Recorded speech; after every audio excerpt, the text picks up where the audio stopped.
Era 2h30 da manhã no Sakura Palace, um dos restaurantes japoneses mais exclusivos de Manhattan. André Santos, um garçom negro de 26 anos, deveria ter terminado seu turno há 1 hora, mas ali estava ele, observando uma das clientes mais ricas da cidade cambalear perigosamente perto das escadas de mármore. A mulher havia caído do banquinho do bar como um saco de batatas. Seu vestido italiano de $3.000 estava encharcado de saquê premium derramado. Mesmo assim, era impossível não reconhecer Victoria Semberger, herdeira do império hoteleiro que dominava a costa leste. Senhora, deixe-me ajudá-la, disse André, aproximando-se com cuidado. 3 anos trabalhando naquele lugar haviam lhe ensinado que mulheres ricas embriagadas podiam ser imprevisíveis, especialmente quando um homem negro oferecia ajuda. Não preciso de caridade, murmurou ela, tentando se equilibrar contra a parede de cerejeira japonesa autêntica. Seus cabelos loiros platinados estavam bagunçados, a maquiagem borrada. André hesitou. Nos últimos meses, havia notado algo estranho no comportamento de alguns funcionários quando Victoria aparecia sussurros que paravam, olhares nervosos, conversas que terminavam abruptamente, especialmente do gerente Morrison e seus amigos do escritório corporativo. Olha, vou apenas chamar um táxi para você, está bem? Não é seguro sair sozinha assim. Victoria tentou focar o olhar nele, piscando várias vezes. Você não é como os outros, disse ela, apoiando-se pesadamente em seu braço. Por que está sendo gentil comigo? Todos os outros só querem alguma coisa. A pergunta pegou André de surpresa. Talvez fosse porque havia crescido vendo sua mãe trabalhar 16 horas por dia como faxineira para sustentar 3 filhos, e entendia o que significava estar sozinho e vulnerável. Ou talvez fosse porque nos últimos meses havia percebido que nem tudo no Sakura Palace era o que parecia. Enquanto esperavam o Uber na calçada silenciosa, Victoria murmurou algo sobre pessoas genuínas e segundas chances. André pensou que fosse apenas o álcool falando, mas anotou mentalmente o endereço que ela estava dando uma cobertura no Upper East Side que valia mais que sua vida inteira. O que ele não sabia era que a câmera de segurança do restaurante estava gravando cada segundo de sua interação. No dia seguinte, André chegou ao trabalho esperando mais um turno de rotina no Sakura Palace. O que ele não sabia era que sua gentileza da noite anterior havia sido observada por alguém muito mais sóbrio do que Victoria parecia estar, e que essa mesma gentileza seria usada contra ele de uma forma que jamais poderia ter imaginado. O chefe executivo, Hiroshi Tanaka, o cumprimentou com um olhar estranho. André, preciso falar com você em meu escritório. Agora. O tom era diferente, carregado de uma tensão que André raramente havia ouvido antes. Seu coração acelerou. Em 3 anos trabalhando ali, havia aprendido que chamadas para o escritório raramente terminavam bem para funcionários como ele, especialmente quando o gerente regional James Morrison estava encostado na mesa com aquele sorriso que prometia problemas. Morrison era o tipo de homem que usava o racismo como uma ferramenta sutil, sempre cuidadoso para nunca dizer nada explícito, mas deixando suas intenções cristalinas através de preocupações profissionais e padrões do establishment. André havia aprendido a ler esses códigos muito cedo na vida. Sente-se, disse Morrison, folheando uma pasta com movimentos deliberadamente lentos. Recebia algumas reclamações sobre seu comportamento com clientes. Parece que você tem cruzado algumas linhas. André franziu a testa. Que tipo de linhas? Assediar clientes embriagados, oferecer serviços não solicitados fora do horário de trabalho. Morrison fez uma pausa dramática, saboreando cada palavra. Alguns diriam que você está tentando se aproveitar de situações vulneráveis, especialmente com clientes do calibre da senhora Semberger. A acusação atingiu André como um soco no estômago. Ele sabia exatamente de qual noite Morrison estava falando, mas a versão distorcida da história o deixou sem palavras. Era como assistir sua própria decência sendo transformada em algo sujo e predatório. Eu apenas ajudei uma cliente a chegar em casa em segurança, disse André, mantendo a voz firme apesar da raiva crescente. Qualquer um teria feito a mesma coisa. Morrison sorriu friamente, abrindo sua pasta para revelar fotos impressas das câmeras de segurança. Claro, foi isso que aconteceu. O problema é que não podemos ter funcionários como você deixando margem para esse tipo de mal-entendido. Nossa clientela tem certas expectativas sobre descrição e limites apropriados. O silêncio pesado que se seguiu disse tudo. André percebeu que não importava quantos elogios recebesse de clientes ou quão impecável fosse seu histórico de trabalho. Para Morrison, ele sempre seria apenas mais um problema esperando para acontecer. Apenas mais um homem negro que havia esquecido seu lugar. Então o que você está dizendo? Perguntou André, embora já soubesse a resposta. Estou dizendo que talvez você devesse considerar outras oportunidades de carreira. lugares mais adequados ao seu perfil. O que nenhum dos dois poderia ter imaginado era que, naquele exato momento, do outro lado da cidade, Vitória Semberger estava tendo uma conversa muito diferente com seus advogados. Uma conversa que não apenas mudaria a vida de André, mas revelaria segredos sombrios sobre o Sakura Palace que vinham sendo cuidadosamente escondidos há anos. Na verdade, Vitória estava muito mais sóbria naquela noite do que qualquer um suspeitava. E o que ela havia descoberto sobre Morrison e suas práticas de contratação estava prestes a explodir de uma forma que ninguém no Sakura Palace jamais esqueceria. A demissão veio na sexta-feira seguinte, embrulhada em linguagem corporativa e entregue por um estagiário nervoso que mal conseguia olhar André nos olhos. Cortes de custos operacionais foi a justificativa oficial, mas todos sabiam a verdade. Morrison havia conseguido o que queria. André dobrou cuidadosamente o uniforme que havia usado por 3 anos e o colocou no armário pela última vez. Seus colegas observaram em silêncio constrangedor, alguns com pena genuína, outros com alívio covarde por não terem sido escolhidos. Hiroshi se aproximou discretamente e deslizou um envelope em sua mão. Suas gorjetas dos últimos 6 meses, sussurrou o chefe japonês. Eu guardei tudo separado. São legitimamente suas. Caminhando para casa na chuva fina de outubro, André ligou para sua mãe. Rosa Santos estava no meio de seu turno noturno limpando um prédio de escritórios em Wall Street, mas sempre atendia quando ele ligava. Mãe, perdi meu emprego, disse ele sem rodeios. Rosa havia ensinado seus filhos que más notícias não melhoravam com açúcar. Por quê? Você fez algo errado. Não. Eu fiz algo certo. Houve uma pausa. Rosa conhecia seu filho bem o suficiente para entender que havia uma história maior por trás dessas palavras. Venha para casa. Vamos conversar sobre isso. O apartamento de 2 quartos no Queens onde André havia crescido cheirava a mesma mistura de detergente e café forte de sempre. Rosa chegou às 6 horas da manhã, ainda com seu uniforme de limpeza, e encontrou seu filho na mesa da cozinha, cercado de papéis. O que é tudo isso? Perguntou ela, servindo café em 2 canecas desiguais. Estou tentando entender algo que aconteceu no trabalho, respondeu André, mostrando-lhe as anotações que havia feito. Lembra quando você me contou sobre aquele supervisor no Goldman Sachs que sempre arranjava desculpas para te transferir para os andares mais difíceis? Rosa assentiu amargamente. Thompson. 20 anos limpando escritórios e nunca tive problema com ninguém, mas com ele sempre tinha alguma coisa. A única diferença era que eu não me curvava para ele como ele queria. É exatamente isso. Morrison fez a mesma coisa comigo, só que de forma mais sofisticada. André explicou sobre Vitória, sobre as acusações fabricadas, sobre o padrão que havia começado a notar nos últimos meses funcionários negros e latinos sendo remanejados ou demitidos por infrações menores que funcionários brancos cometiam sem consequências. Filho, disse Rosa, descansando a mão sobre a dele, às vezes a vida nos coloca numa posição onde temos que escolher entre aceitar a injustiça ou lutar contra ela. Você sabe qual escolha eu sempre fiz. André sorriu pela primeira vez em dias. Rosa Santos havia criado 3 filhos sozinha depois que seu marido morreu em um acidente de trabalho. Ela havia enfrentado supervisores racistas, madames condescendentes e um sistema que constantemente tentava lembrá-la de seu lugar. E nunca, nem uma vez, havia baixado a cabeça. Na segunda-feira, André voltou ao Sakura Palace como cliente. Pediu uma mesa no canto e observou as dinâmicas que nunca havia percebido completamente quando estava do outro lado. Morrison circulava pelo salão principal como um rei inspecionando seu reino, parando para conversas sussurradas com clientes brancos importantes e ignorando completamente as mesas ocupadas por pessoas de cor. Foi então que viu algo interessante. Vitória Semberger entrou sozinha e pediu uma mesa discreta no bar. Morrison praticamente correu para cumprimentá-la, todo sorrisos e reverências, mas Vitória o dispensou rapidamente, preferindo sentar-se em silêncio, observando o movimento do restaurante.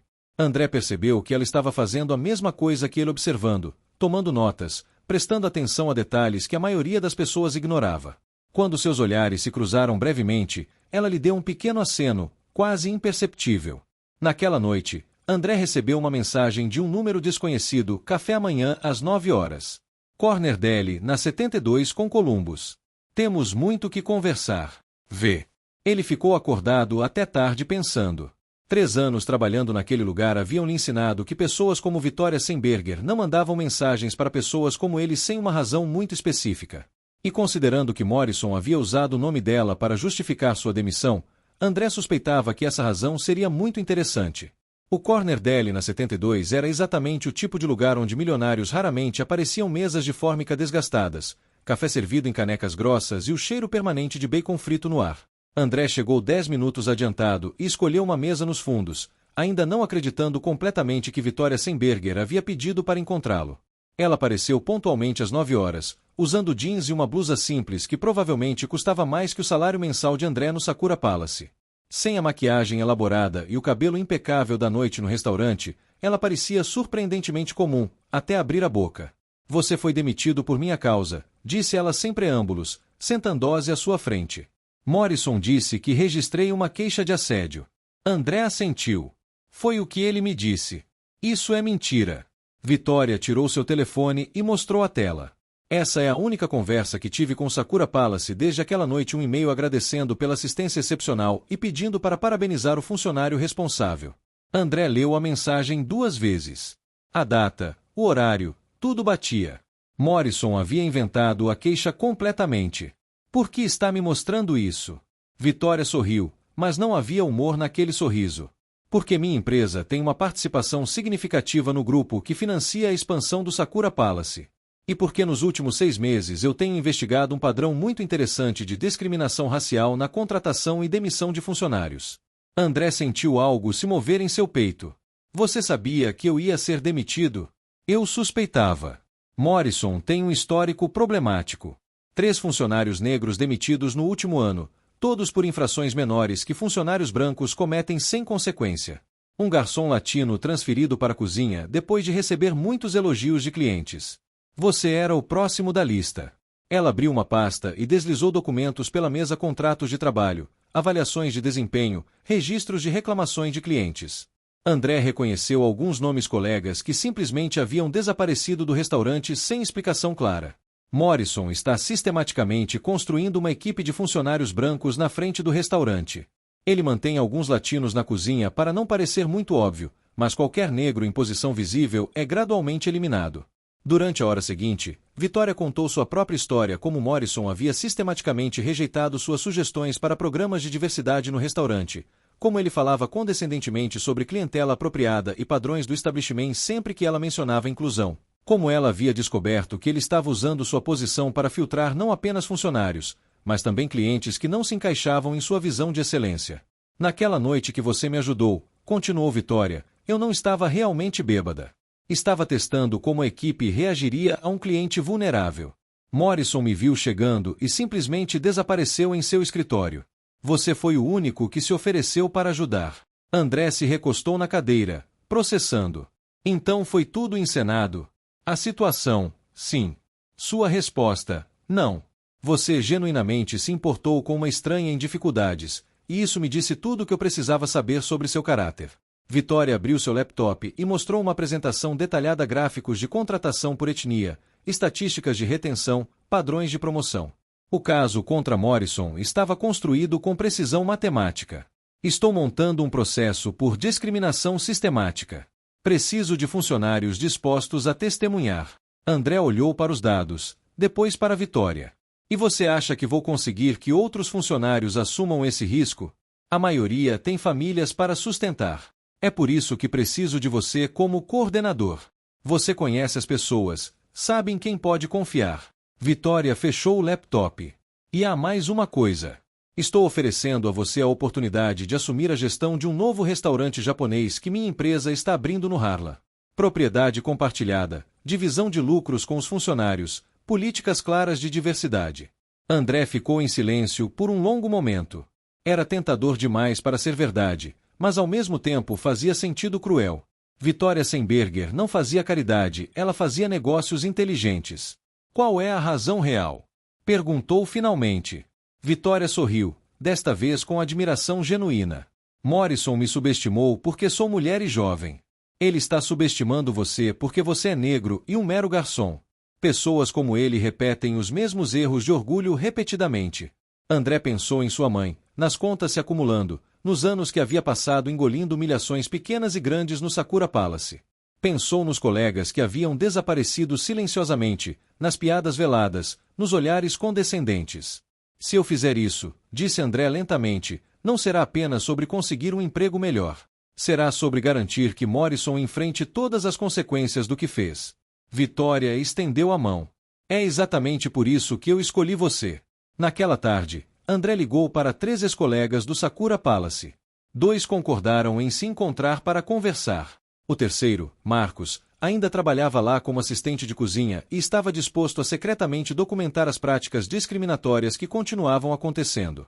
Nas 2 semanas seguintes, André se transformou em algo que Morrison nunca teria esperado, um organizador meticuloso e estratégico. Ele coletou depoimentos, gravou conversas telefônicas autorizadas e fotografou documentos que Marcos conseguiu acessar discretamente. Cada nova evidência revelava a extensão sistemática da discriminação. Morrison não era apenas um racista casual, ele era um arquiteto deliberado da exclusão, usando seu poder para moldar o Sakura Palace à sua própria imagem de superioridade. Enquanto isso, Morrison seguia sua rotina normal, completamente inconsciente de que cada palavra condescendente, cada decisão discriminatória estava sendo cuidadosamente documentada. A arrogância que o fazia se sentir intocável havia se tornado sua maior vulnerabilidade. A reunião estava marcada para segunda-feira às 10 horas no escritório corporativo do Sakura Palace. Morrison chegou confiante, acreditando que seria mais uma discussão de rotina sobre eficiência operacional com investidores. O que ele não sabia era que André estava sentado numa sala de conferência no andar de cima, observando tudo através de uma videoconferência ao vivo. Vitória entrou na sala acompanhada de 2 advogados e um representante do Conselho de Ética Corporativa.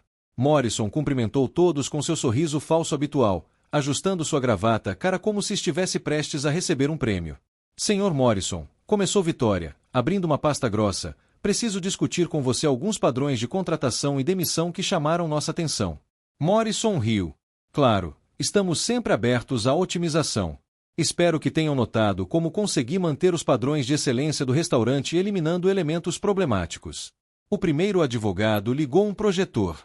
Um gráfico detalhado apareceu na tela mostrando as demissões dos últimos 18 meses, 100 dos funcionários negros da frente do restaurante haviam sido demitidos, 80 dos funcionários latinos haviam sido remanejados para posições menos visíveis, 0 funcionários brancos haviam sido demitidos por infrações similares.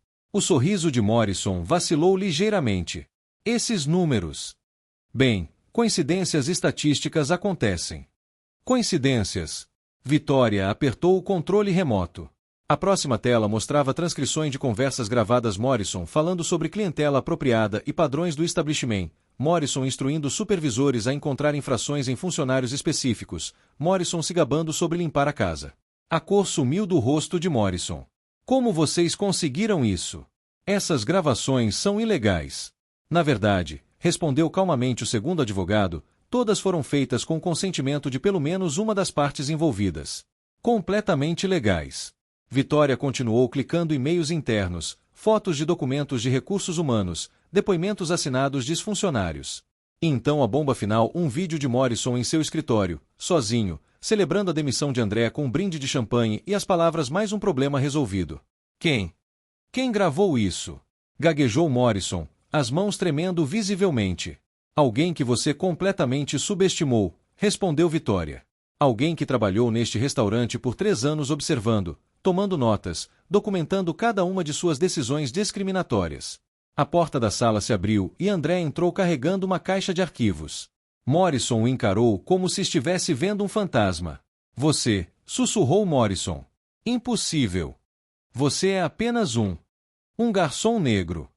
Que você achou que seria fácil de se livrar, interrompeu André, colocando a caixa sobre a mesa. Você está certo, eu era apenas isso. Até você me ensinar que pessoas como eu precisam ser muito mais inteligentes que pessoas como você para sobreviver. André abriu a caixa, revelando meses de documentação meticulosa, cada conversa gravada, cada e-mail copiado, cada testemunha disposta a confirmar suas práticas. Você construiu um padrão tão claro de discriminação que até um júri cego conseguiria ver. Morrison se levantou abruptamente, tentando recuperar algum controle. Isso é uma armação. Vocês não podem provar nada. Eu conheço pessoas importantes, tenho conexões. Vitória sorriu friamente. Você tinha conexões. Tempo passado. Porque ela olhou para o relógio, aproximadamente 15 minutos, esta reunião será transmitida ao vivo para a imprensa local. Em 30 minutos, todos os funcionários atuais do Sakura Palace receberão cópias de toda esta documentação. E em 1 hora, o conselho corporativo votará para demiti-lo por justa causa. O rosto de Morrison estava agora completamente vermelho, suor escorrendo por sua testa. Vocês não podem fazer isso comigo. Eu construí este lugar. Mantive os padrões. Os padrões que você manteve, disse André, sua voz calma mas firme, foram padrões de ódio, exclusão e abuso de poder. Você não construiu nada. Apenas destruiu pessoas que eram melhores que você em todos os aspectos. Vitória se levantou. Senhor Morrison, você está demitido por discriminação sistemática, criação de ambiente de trabalho hostil e violação das políticas corporativas de diversidade e inclusão. Seus benefícios estão cancelados, suas referências serão acompanhadas de um relatório completo sobre suas práticas, e ações legais serão tomadas contra você pessoalmente. Morrison cambaleou, apoiando-se na mesa. Vocês arruinaram minha vida. 20 anos de carreira. Não, respondeu André, olhando diretamente nos olhos do homem que havia tentado humilhá-lo. Você arruinou sua própria vida no momento em que decidiu que a cor da sua pele lhe dava o direito de destruir a dignidade de outras pessoas. Eu apenas documentei as escolhas que você fez. 6 meses depois, André estava no meio do que antes era um depósito abandonado no Harlem, observando uma equipe de designers transformar o espaço em algo que Morrison nunca poderia ter imaginado. Kibo, a palavra japonesa para esperança, não seria apenas um restaurante japonês. Seria uma declaração. Vitória havia cumprido sua promessa de forma ainda mais generosa do que havia prometido.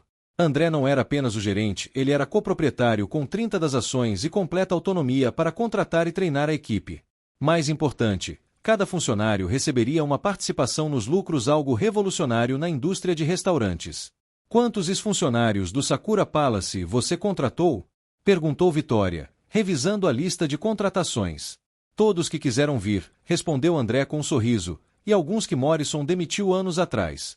Jenny vai ser nossa sommelier-chefe, Marcos assumiu a cozinha, e Hiroshi concordou em ser nosso consultor cultural. A ironia era deliciosa. Morrison havia passado anos se gabando sobre manter padrões, eliminando funcionários talentosos por causa da cor de sua pele. Agora, esses mesmos funcionários estavam criando algo que faria o Sakura Palace parecer antiquado e irrelevante. O telefone de André tocou. Era sua mãe ligando do trabalho. Filho, acabei de ver uma matéria sobre você no jornal. Tem certeza de que não é sonho? André riu. A matéria havia saído naquela manhã. Ex-garçom que enfrentou discriminação abre restaurante revolucionário no Harlem. A foto mostrava André com sua equipe diversa, todos sorrindo genuinamente, o exato oposto da atmosfera tensa e hierárquica que Morrison havia cultivado. É real, mãe. E tem mais, lembra daquela conversa que tivemos sobre dignidade no local de trabalho? Agora estou criando empregos onde as pessoas são respeitadas desde o primeiro dia. No dia da inauguração do Kibo, André olhou ao redor do salão lotado e sentiu algo que não sentia há anos: orgulho genuíno. Não o orgulho vazio de humilhar outros, como Morrison fazia, mas o orgulho de construir algo maior que ele mesmo. O Kibo foi um sucesso imediato. As reservas estavam esgotadas por 2 meses, e os críticos gastronômicos elogiaram não apenas a comida excepcional, mas a atmosfera acolhedora e respeitosa que André havia criado. Os funcionários sorriam genuinamente, e os clientes se sentiam bem-vindos independentemente de sua aparência ou origem. Marcos, agora chefe executivo, se aproximou de André durante o rush da noite. Chefe, a mesa 12 quer agradecê-lo pessoalmente. Disseram que nunca foram tratados tão bem em um restaurante. André se dirigiu à mesa, onde um casal idoso o aguardava com sorrisos calorosos. Queríamos agradecê-lo pessoalmente, disse a senhora. Faz tanto tempo desde que nos sentimos verdadeiramente bem-vindos em um lugar como este. Eram momentos como esses que lembravam André porque havia lutado tanto, não por vingança, mas para criar espaços onde ninguém jamais teria que se sentir como ele se sentiu no Sakura Palace. 1 ano após sua demissão, André estava sentado em seu escritório no Kibo, revisando propostas para abrir uma segunda unidade no Brooklyn. Sua mãe havia se aposentado. André insistiu em cobrir suas despesas para que ela finalmente pudesse descansar. A equipe do restaurante havia se tornado uma família genuína. Morrison, pela última vez que André soube, estava trabalhando como gerente assistente em uma lanchonete nos subúrbios. Irônico como o homem que desprezava pessoas como André agora dependia da generosidade de empregadores dispostos a dar segundas chances. André olhou pela janela do escritório, observando o movimento do Harlem lá fora. Pessoas de todas as cores e origens passavam pela calçada, muitas parando para ler o cardápio do Kibo com curiosidade e interesse. Era exatamente a comunidade que Morrison havia tentado excluir, e agora eles eram a base do sucesso de André. A melhor vingança não havia sido destruir Morrison. Havia sido construir algo tão bom que tornava tudo pelo que ele lutava irrelevante. Enquanto Morrison definhava na amargura e irrelevância, André crescia criando oportunidades e mudando vidas. Morrison tentou diminuir André por causa da cor de sua pele, mas acabou revelando sua própria insignificância. André aprendeu que a verdadeira vitória não é derrubar aqueles que nos machucam, é alcançar uma grandeza que eles nunca poderiam imaginar. Se você já foi subestimado por alguém que se achava superior, sabe que o sucesso é a resposta mais eloquente que existe. Às vezes, ser rejeitado pelas pessoas erradas é o primeiro passo para encontrar onde você realmente pertence.